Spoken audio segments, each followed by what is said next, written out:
Sir ఏమైందమ్మా fistula patient సర్జరీకి okay అన్నారా? ఏమంటున్నారు సార్? వాళ్ళు ఆలోచిస్తున్నారు సార్, మెడిసిన్స్తో తగ్గదా అని అడుగుతున్నారు. ఒకసారి అడగమంటున్నారు సార్.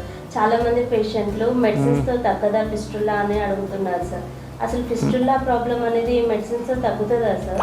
ఓకే అమ్మా, వీళ్ళే కాదు చాలామంది కూడా ఫిస్టులా అనగానే మందులు అడుగుతూ ఉంటారు. మనకి ఈరోజు మనం వాళ్ళకి కోసం క్లారిటీ ఇద్దాం.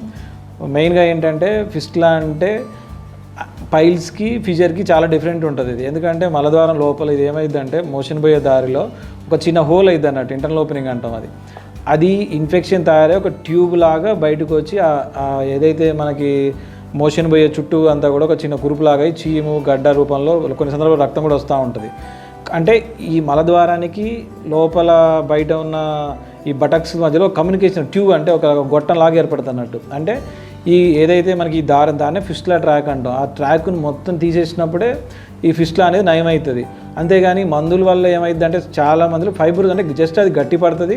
కొన్ని రోజులు ఏమైంది అంటే చీము రక్తం లేకపోతే ఈ నొప్పి తగ్గినట్టు అనిపిస్తుంది.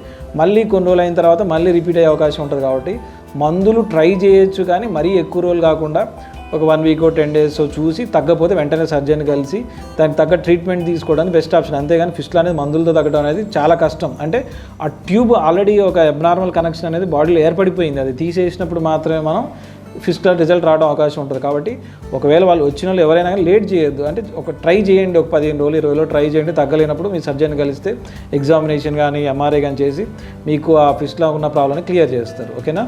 చాలామంది అడిగే క్వశ్చన్ ఇది క్లియర్ అయింది అనుకుంటున్నాను. Thank you.